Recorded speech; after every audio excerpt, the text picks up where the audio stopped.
Yo, wala mga kapatid, Paolo Cordova ng Team Elito May Elevate. Shoutout nga pala natin yung kay Tatay Pandong Journey sa YouTube account. Follow nyo mga kapatid at subscribe na kayo mga kapatid. Kabuhay kayo, peace out. Nakarecord yun, ayan. Backhit, Backhit_Depot sa Instagram. sa Instagram, okay. Si Kuya Romano. Ayan, dito natin nabili yung dalawang bulls. Ayan, kasama natin ulit si Brother Eduardo. Siyempre, dito tayo sa pwesto niya. Ayan. Ito mga bigati na seller. Mga seller, yan, hanggang dun. Yun. Ayun, dami. Ito lang ginagawa namin. Chill lang. Chill lang. Every 2 weeks. Ayan. Mahirap yung kumita ng pera dito. Naka talaga. Nakakainip pa, no? Yung mga yun, hinahanap mo yung isa-isa. Tapos may pagtawaran ka, bebenta mo ulit. Mas bebenta. Hirap na may pagtawara. Hirap pa rin magbenta. Mahirap magbenta. Kaya, tiyaga lang. Eh ako, sinusubukan ko lang. First day ko ngayon dito sa paglatag. Oo. Kahit pandong, mga nag-next event, punta ngayon dito. Dalo siya Medyo dadagdagan na natin yung ilalatag natin. Okay. Area sa flea market Ayan, tayo. si Boss Before, ang batikan na vintage hunter dito. 1, 2, 3. 1, 2, 3. Let's go.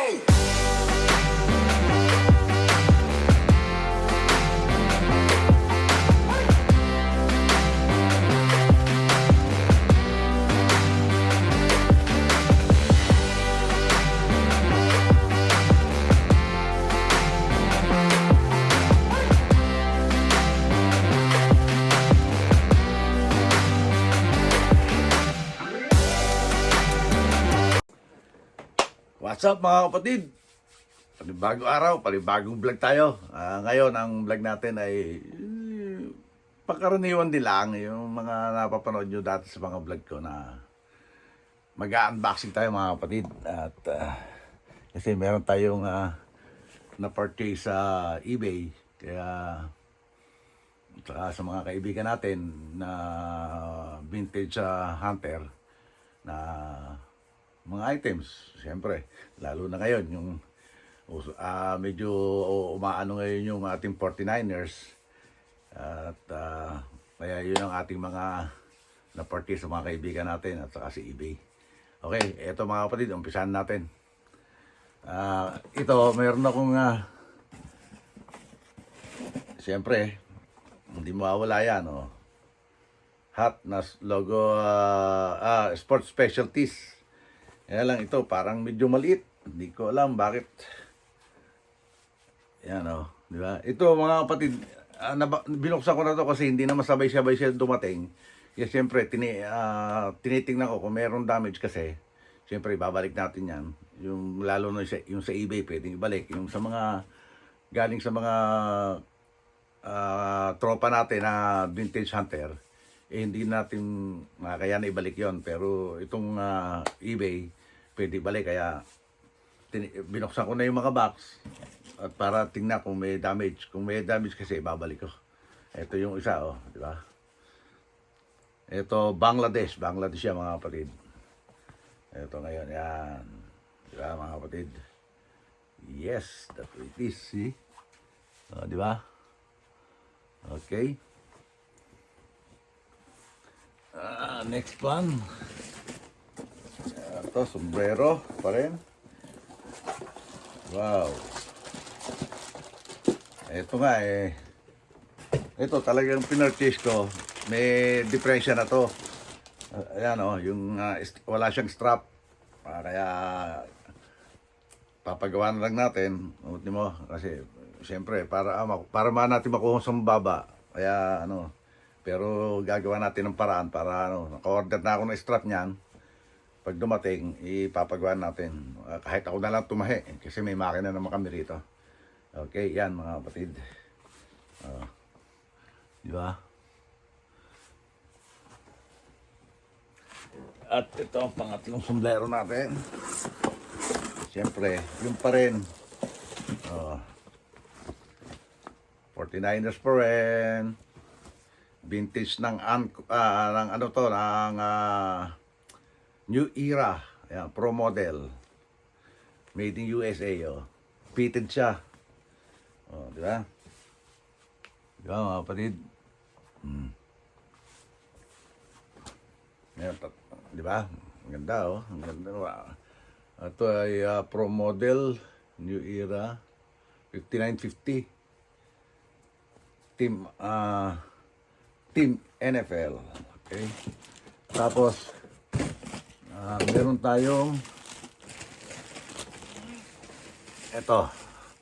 At alin ba unahin natin? 49ers muna tayo, 49ers.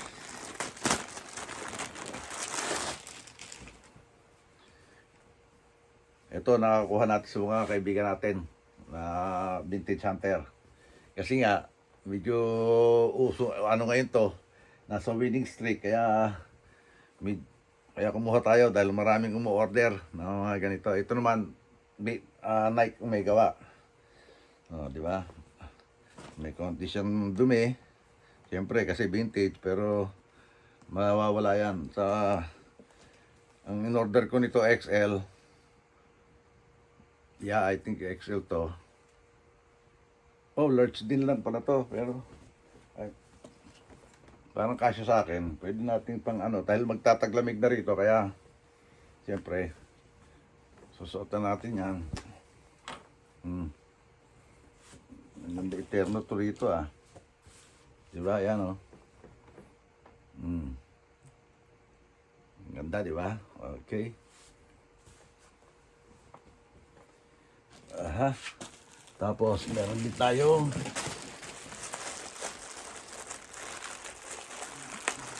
wow. Ito naman. Nike din siya, Nike t-shirt. Red na red. Oh, di ba? Maganda naman siya, eterno rito. Diba?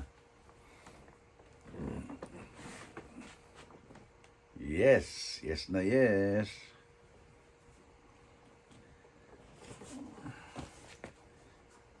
Tapos ito. Ito, binuksan ko na rin. Dumating to kahapon kasi kailangan kong picturean to. At ito, may order na nito na kaibigan nating taga South. Ayan. Di ba? Ang ganda niya, oh. Logo Athletic naman to, mga kapatid. Ito, in-order, kinuha ko rin to sa inawitan ko to sa isang kaibigan nating vintage hunter na nandito sa North. Sabi niya, sige, at wala siyang stock, kaya sa ibang mga vintage hunter niya rin kinuha, tapos pinasa niya sa akin. Kasi siyempre, para mapagbigyan natin yung ating kaibigan na umu-order, kaya kinuha natin. Medyo mataas ang kuha natin ito. Kasi Logo Athletic to na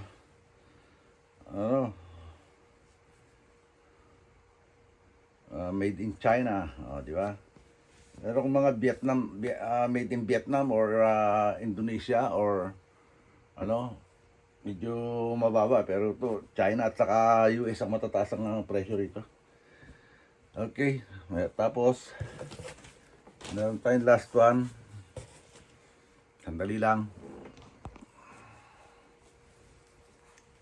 Eto, mga kapatid, Chicago White Sox. Di ba? Kailangan pag may panternong tayo sombrero dito para pag binenta natin aspak to aspak or bundle. Ayan. Ito, general merchandise, Logo Athletic din, mga kapatid. Ayan. So mga kaibigan din natin kinuha yan, meron pa siyang side logo na Logo Athletic, di ba? Okay. Teka, picture tayo muna. Di ba? Ganda pa ka. Okay. Ayaw, paano mga kapatid? Hanggang dito na lang yung kaprasong vlog natin. Sana huwag kayong magsawa na sa panonood ng channel Tatay Pandong. At siyempre, nagpapasalamat ako sa mga kaibigan natin, mga vintage hunter. Kasi pag may kailangan tayo, isang message lang, ginagawa niya ng paraan dahil ganyan kami rito eh. Tulungan kami. Kung ako naman ang meron at kailangan nila, basta mag-message lang sila, ipapasok ko naman sa kanila na kasi para kahit konti, kumita tayo. Ganun ang sa vintage hunting. Pero pagka kami lang, konti lang ang kikitain namin, konti lang ang kikitain namin, siyempre. Yung isang pagod mo, pag naka-jackpot tayo sa flea market, yun ang maganda. Kasi pag sa flea market, makukuha natin na mas mababa kaysa siyempre pag nasa tao na yan, talagang medyo may presyo na. Pero sa flea market, pag nakukuha natin baba, mabebenta rin natin mababa. Ganoon yan. Kaya, maraming salamat siyempre sa mga kaibigan natin dito ng mga vintage hunters,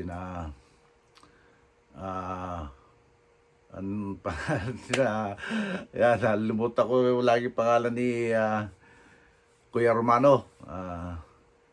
Teka, hanapin natin yung ni Kuya Romano muna ha, para ma-shoutout natin. Ayan na mga kapatid, yung ating mga in-unbox. Ayan.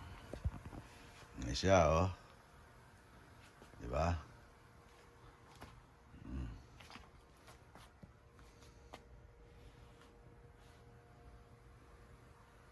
Diba? Oh.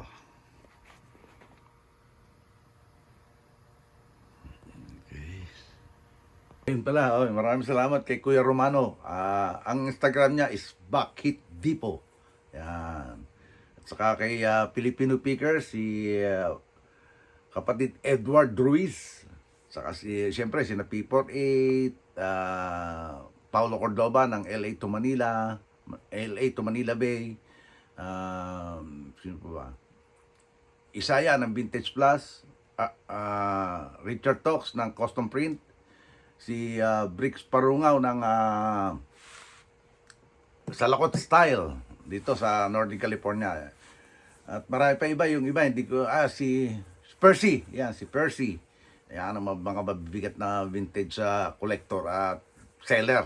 Mga yan, masisipag yan. Kasi kumbaga, yun na yung full time nila, hindi na sila nag-work sa iba. Kaya yun na yung full time nila, talagang hunt at saka pagbebenta ng mga vintage.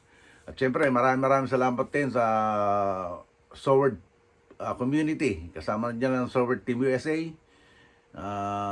Kasagka Foundation, Kalimbang Boys, Planet Sword, Bukana Vloggers, Sword Family, Team Kapalalig, at Burias Vlogger at Pinyam Vloggers. Maraming salamat sa inyo at shoutout sa inyo lahat. At syempre, maraming salamat din kay Idol Japper Sniper at kay Miss Japper Sniper, ang pinuno ng Sword community. Hanggang dito na lang po. God bless us all and be safe always. I love you all mga kapatid. Bye-bye. 1, 2,